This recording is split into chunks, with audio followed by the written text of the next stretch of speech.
샬롬, 이동춘 목사입니다. 오늘도 여러분의 삶이 주님의 평안으로 가득하시길 기원하며 하나님의 말씀을 나누겠습니다. 오늘 주시는 말씀은 마태복음 8장 5절에서부터 13절의 말씀입니다. 이 말씀 중에 13절 한 절을 읽겠습니다. 예수께서 백부장에게 이르시되 가라, 내 믿은 대로 될지어다 하시니 그 즉시 하인이 나으니라. 아멘. 마태복음 8장 5절로부터 13절 말씀을 본문으로 예수님이 예의주시하신 믿음이라는 제목으로 말씀을 나누도록 하겠습니다. 예수님은 참 다양한 사람들을 만나셨습니다. 부자에서부터 거린까지, 큰 자에서 작은 자에게까지, 노인에서부터 아기까지, 종교적인 사람에서 비종교적인 사람까지, 인격적인 사람에서 비인격적인 사람까지, 최고 권력자에서부터 가장 힘없는 자에 이르기까지 참 다양한 사람들을 만나셨습니다. 그런데 이 다양한 사람들을 만나셨을 때 그들 모두를 향해 놓치지 않으신 관찰이 있었습니다. 믿음이었습니다. 그에게 믿음이 있는지의 여부를 보셨습니다. 또한 그에게 예수님을 향한 믿음이 어느 정도인가를 보셨습니다. 왜 그러셨을까요? 이것은 예수님이 그에게 어떤 태도를 취하실지를 결정하시기 위해서였습니다. 우리의 논의를 위해 질문을 좀 더 확장해 보겠습니다. 첫째, 믿음의 여부는 왜 중요할까요? 둘째, 믿음의 정도는 왜 중요할까요? 셋째, 예수님이 예의주시하신 믿음이란 무엇일까요? 첫 번째로, 믿음이 있고 없느냐는 예수님과의 관계에서 매우 중요한 일입니다. 예수님을 믿고 만나느냐, 의심하고 만나느냐에 따라 관계의 정도가 달라지기 때문입니다. 믿고 만난다는 것은 그에게 마음을 주고 그에게 자신의 문제를 맡길 수 있다는 것입니다. 의심하고 만난다는 것은 상대와 거리를 두고 탐색한다는 것입니다. 그러므로 믿음의 여부는 예수님의 능력과 지혜를 어느 정도 만날 수 있느냐를 결정하는 중요한 요인이 됩니다. 두 번째로, 믿음의 정도는 무엇일까요? 믿음의 크기와 깊이를 말합니다. 이는 믿음의 크기와 깊이에 따라 예수님의 능력과 지혜를 비례해서 만날 수 있기 때문입니다. 세 번째로, 예수님이 예의주시하신 믿음이란 무엇일까요? 예수님에게 마음을 주는 것일까요? 예수님을 따라다닌다는 것일까요? 자신의 필요에 의해 예수님을 의지하는 것일까요? 꼭 틀린 답들은 아닙니다. 그러나 이것들은 양다리 걸친 믿음이라고 볼 수 있습니다.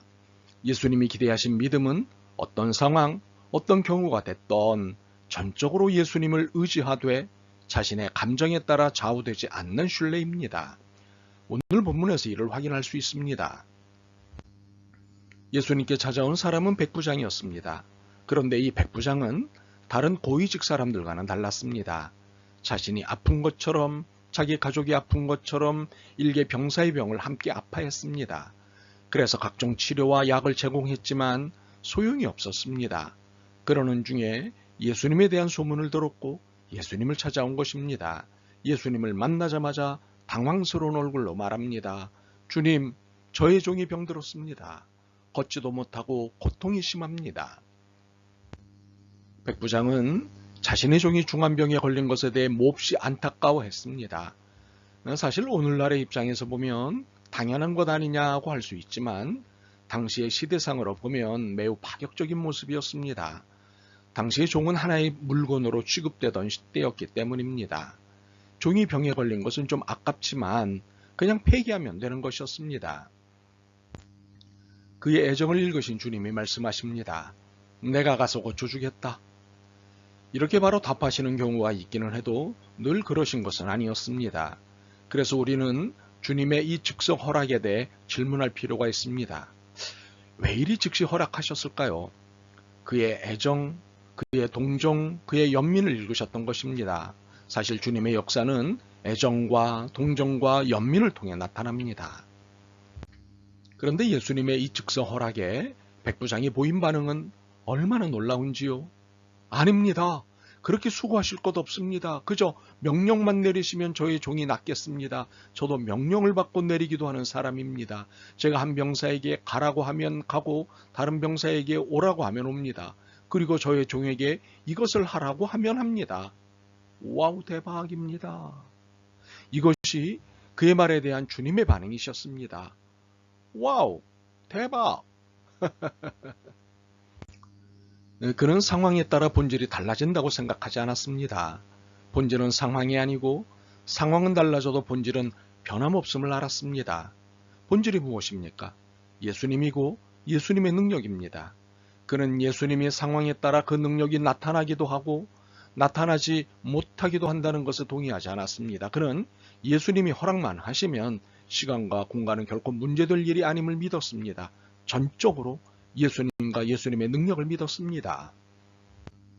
백부장의 이 믿음 고백에 예수님의 반응은 이러셨습니다.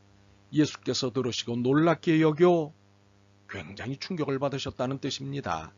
예수님의 말씀에서 이를 확인할 수 있습니다. 하나님을 알고 그분이 일하시는 방식을 환히 알아야 마땅한 이스라엘 백성 중에서도 이렇게 단순한 믿음은 아직 보지 못했다.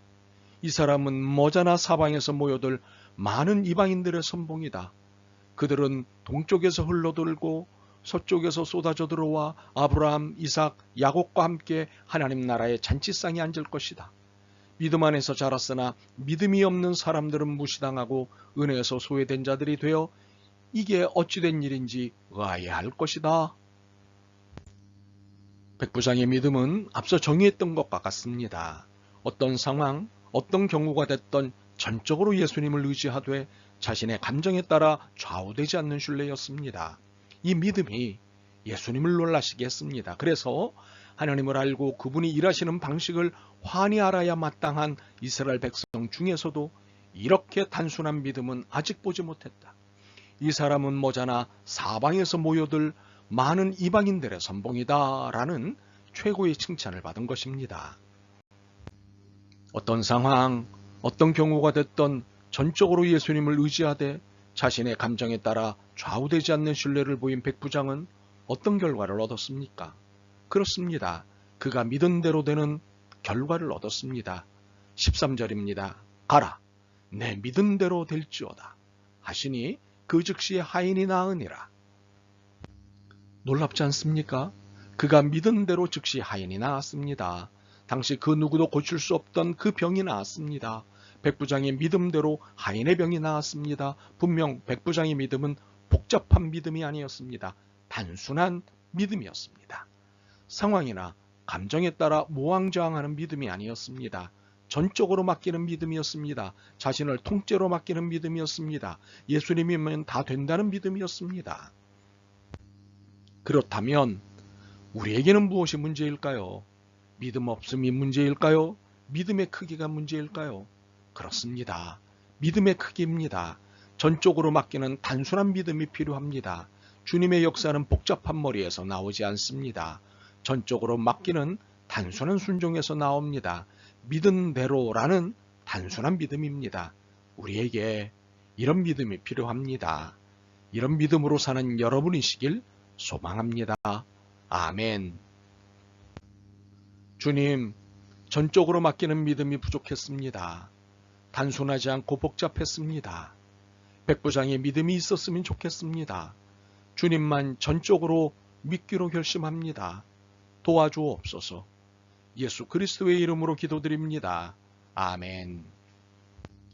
오늘도 여러분의 믿음과 삶을 응원합니다. 사랑합니다.